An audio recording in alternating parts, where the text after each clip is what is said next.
Good evening, everyone, and welcome to another round of sound. This is the #1 Cochran Sports Showdown, on the air now for 25 straight years. Thanks for joining us. I'm Bob Pompeani. A lot to get into. We'll talk about the Pirates' end of the season. We'll talk about saving money by doing something like not allowing a guy to get his final 4 at-bats. We're going to talk about Pitt and Penn State, both 4-0 for the first time since 1982, with the #1 topic tonight on the #1 Cochran Sports Showdown, a Steelers loss. First of the year, here to discuss it with you is your panel. Tonight we have Joe Starkey, Pittsburgh Post-Gazette, 93.7 The Van. It's the Joe Show.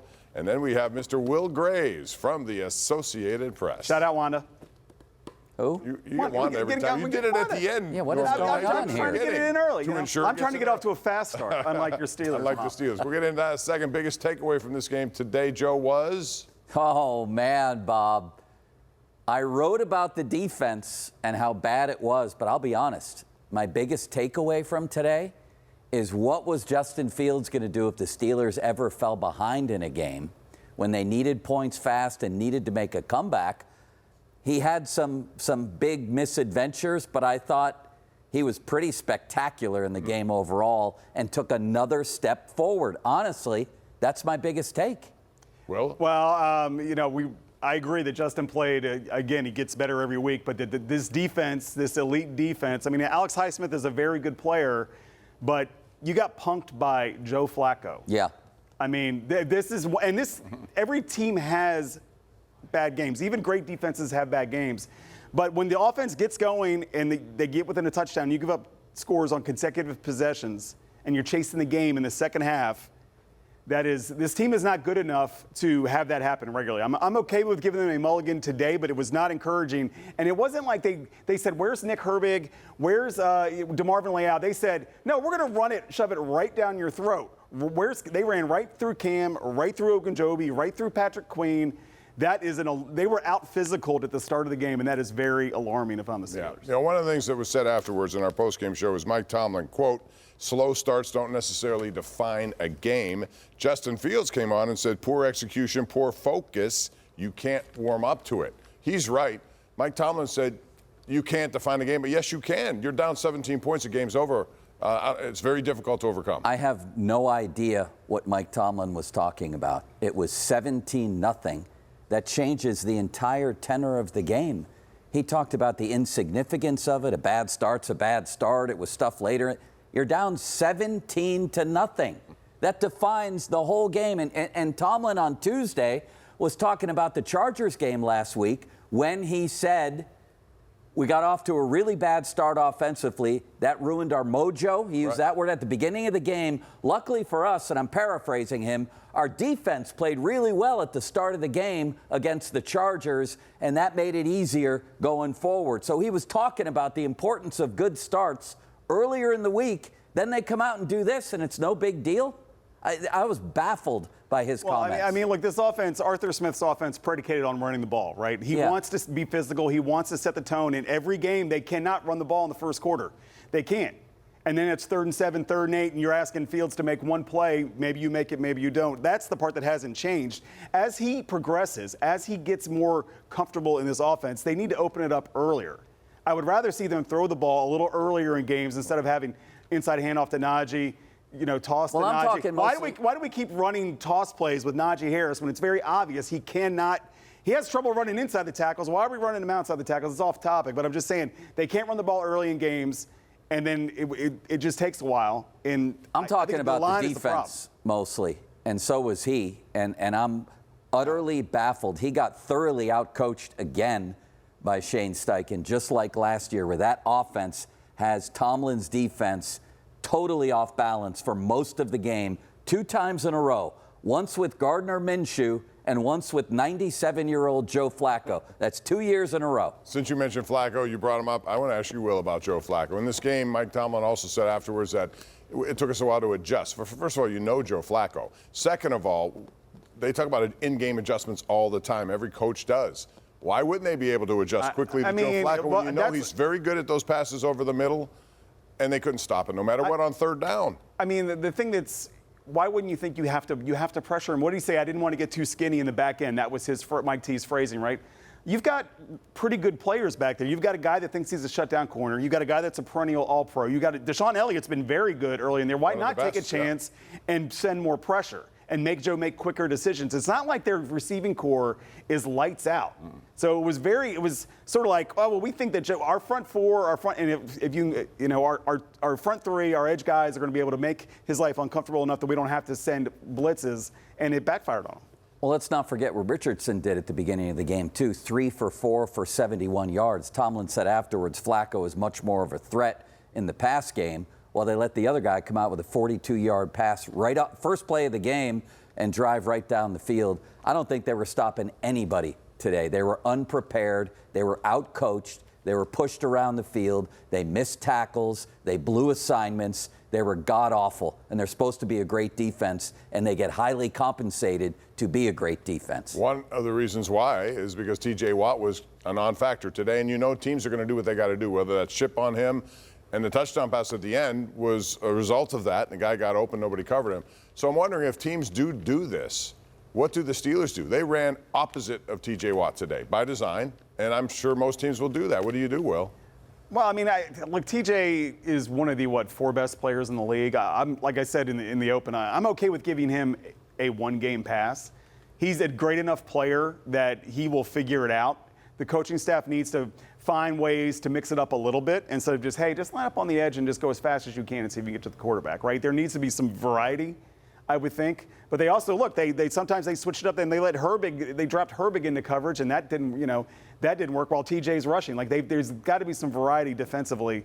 But I'm okay. The guy's been so great that I'm okay if he is not great. He's one game out of 4. If he's not the best player on the field, that's not the end of the world. I mean, this isn't the first time people have paid attention to T.J. Watt. So what do? You don't miss tackles on the sidelines on third down. You don't find yourself in a schematic situation where Peyton Wilson's on a slot receiver on a third down. You have other guys step up and play.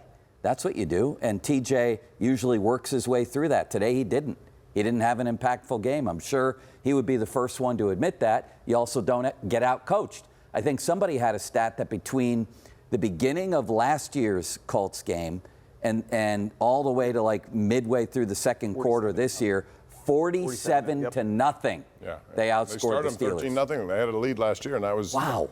It's pretty amazing. All right, when we come back, we're going to talk about some critical plays in this game, like the 4th and 1 call, which resulted in a shotgun run for Justin Fields. They did not get it. We'll get into that and some things from around the league, and then later we'll get into the Pirates and Penn State all next.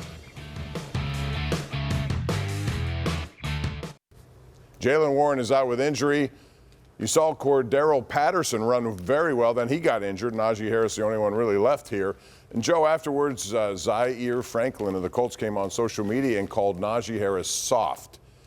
Unlike those other guys, Warren and Patterson, he doesn't attack the hole sometimes. He's a physical runner, but your take on that?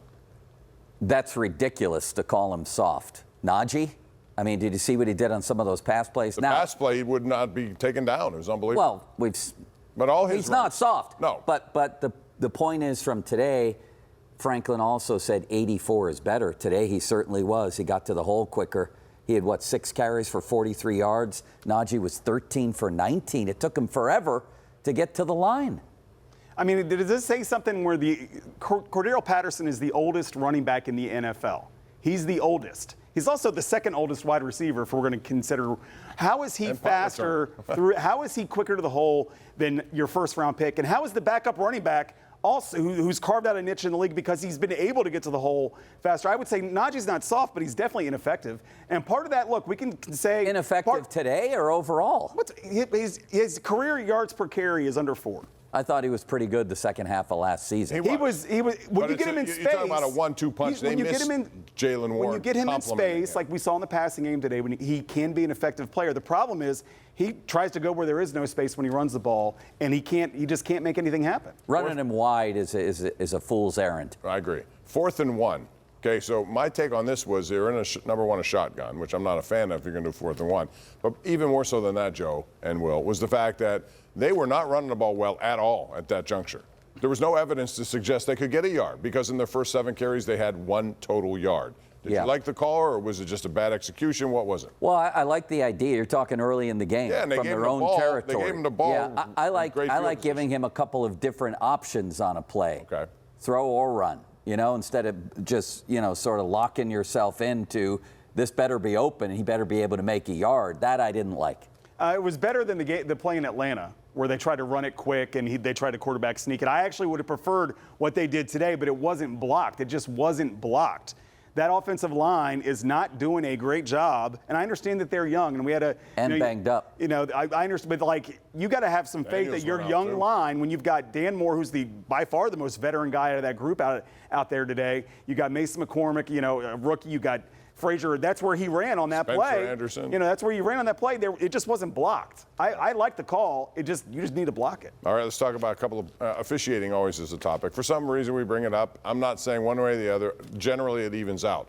Passing or roughing the passer call, Isaiah Land, early in this game, thought was a terrible call. They're trying to protect the quarterbacks to the point where they give referees no choice but to call any sort of hit. That was not roughing the passer. Laughably ridiculous. He made a form tackle. It was a hard tackle. There was no head-to-head contact. How do you not land on the guy? Your choice there is either I tackle him, in which case I land on him, or I maybe let a very elusive quarterback go free.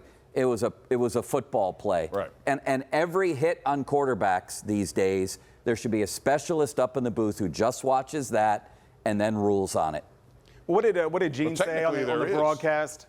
The people in New York watch. They can override anything that's called or not called. I know, but they need a quarterback hit specialist up there. I mean, Gene called it what? It was a penalty by the letter of the law, but not in the spirit of the play, right? Because he could not. I think McCormick was literally behind Fields, so he couldn't roll off to his left. There were linemen in front of him. There was nowhere for him to go. But to your point, what happened after that? Did the Colts whine and complain? No, they bowed up and got a stop. What happened when Minkah gets called? And look, it was the same thing with Minkah. I agree, it was a bad call. It was one of those things where by the letter of the law, maybe it's a foul. In the spirit of the law, it's not a foul. And Minkah should be thinking, if that's how they're going to call this, I'll just light guys up all the time if I'm going to get flagged either way. But what happened? The Colts bowed up after that roughing the passer call. What did the Steelers do? They yielded.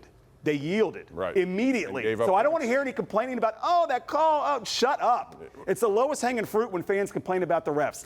To your point, Pop, everybody gets hosed a couple times a game. I understand. I'm questioning the implementation of these rules. Yeah, but that put them right into field goal range. Right. It eliminated what would have been third and 10. They scored a touchdown. They did, but they scored a touchdown. But they wound up with 10 points late, but that put them in scoring range. What is a guy to do there? They want to protect people at all costs to the play. It's like Minkah Fitzpatrick said afterwards, I don't even know this football. He doesn't, because he's trying to make a play. He held up. He stopped. He tried to. Right. He's going 100 miles an hour. We saw the play in the first quarter where Richardson eventually went out. Like Minkah he sort of slid, and Minkah got him. And Minkah, you could see, as Minkah was going to make contact with him, Minkah was holding up in that moment. Yeah. So Minkah's not a dirty player. It was a bad call.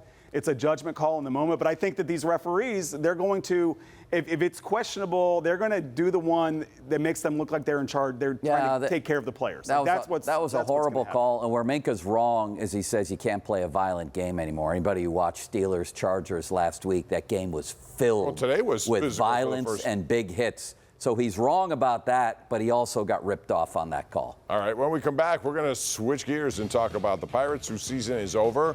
Identical record. But there are some issues. We'll get into that when we come back right here on the #1 Cochran Sports Showdown. All right, welcome back. The Pirates ended their season 76-86, identical to last year. But what makes it worse is they had Paul Skeens, arguably the Rookie of the Year, could be Cy Young Winner of the Year. They had a healthy O'Neal Cruz. They did some things with other guys. Joe, when I look at this season, it's beyond disappointment to me based on what I expected with Skeens. I didn't even expect Jones. He turned out to be a blast. Yeah. What's your biggest thought? One word. Give me a one word and then expand on the one word for the Pirates season. Disappointing. Bob Nutting talked about taking a meaningful step forward this year. Ben Cherington talked about 84 wins. Then they got off to the good start, so expectations should have been raised. They bought at the deadline, and then they completely and utterly collapsed. They didn't take any step, literally not one even small step forward. Same amount of wins. Now, Paul Skeens is a huge deal, but the question is, are they ever going to really build around him? Yeah. I mean, I would just say meh. I had them at 81-81. That was my preseason prediction. I didn't have them as a playoff team. It's missing by 5 wins is pretty significant. They were over 500 and they ended up 10 under 500. I mean, but like they needed 88 wins to get to the playoffs this year. They needed 88 wins. They were not an 88-win team, and Derek Shelton is not the difference between 76 and 88. Although I still believe you need to make a change there. Okay, but I would say that like literally the quality of their major league players, their position players, it's just not good enough. It's just literally not good enough. When Kutch, and I love Andrew McCutchen, if he's your third best hitter at the state where he's at in his career, that should not be the case. And that is on Ben Sherrington. That is not on Derek Shelton. That is on Ben Sherrington for not getting major league players. They have a bunch of guys who aren't good enough, who are playing. I want to get to the other issue, which was topical this week, and that is Rowdy Tellez. His release clearly tied to money that was due to him on a bonus, which he would have gotten under normal circumstances. But he was DFA'd. They claim they had nothing to do with that. Their decision had nothing to do with the $250,000 or whatever it was, $200,000. Do you believe that? Well, I mean, is there a reason there's only 2 of us tonight because somebody was going to get a bonus if they showed up for the 5th show in September? I mean, is that what happened? Was that CBS making a decision there? I mean, look, there are so many simple people. The idea that they were trying to save their payroll was $86 million. $250,000, $200,000 is not. It's the absolute inability to understand the optics of things. Right. That is like. You don't think they would go out of this organization will go out of its way to save $250,000? They would go out of their way to save 5 cents. They've got people in their organization crawling under car cushions right now to find nickels. Are you kidding me? I mean, look, that's what my math sort of sucks, but that's like literally less than 0.5% of the team's salary. Like I just don't believe. So why not just pay it then? What's the difference? Yeah. DFA. I agree that they should have the classier thing would be to let him get his 4 at bats so we can get his bonus and then DFA him. Like that would have been the classier thing to do. That's the whole point. But like there is an inability even now for them to understand that God, people actually pay attention to us. And they're going to hold us accountable for the stupid things we do. Like they're still surprised by it. They've been in business for 137 years, and they're still surprised when people notice that they do some stupid things. It's disgraceful and classless is what it is. And I saw a couple people's reporting this week was, Bob Nutting didn't know.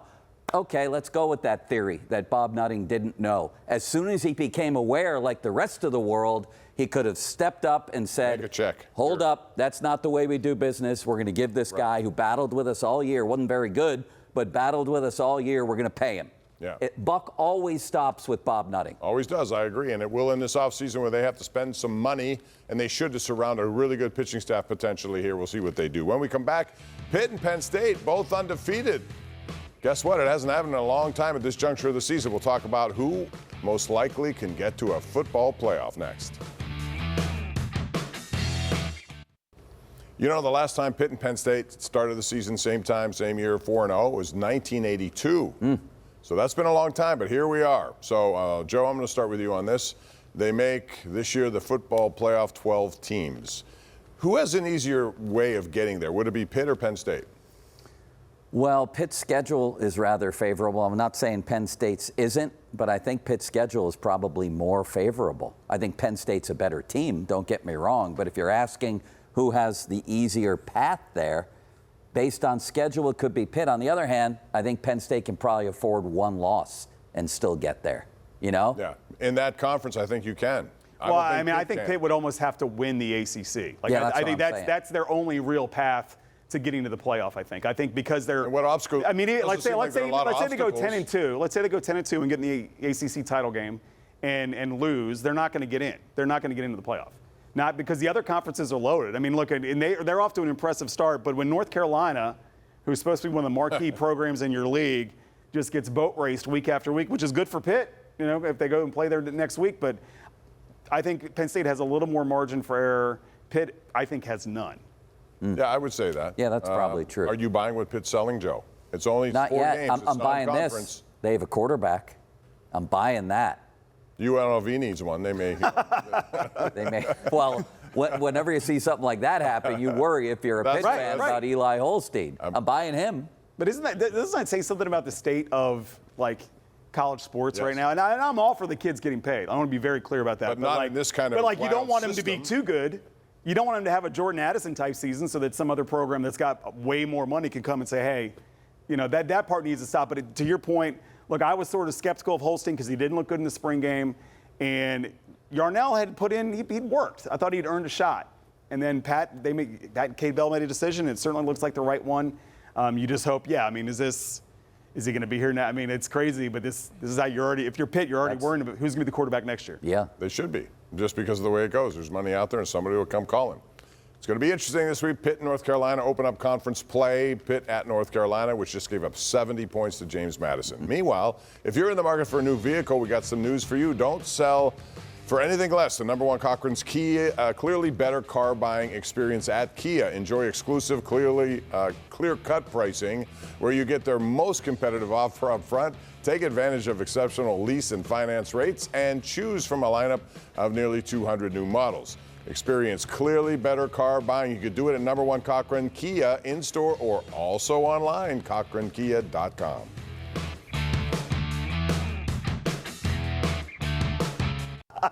All right, welcome back. Before we go, next Sunday night, and we'll be live with this program because it's a late start, Steelers, Cowboys, who do you like, Joe? Pittsburgh's a 2-point favorite.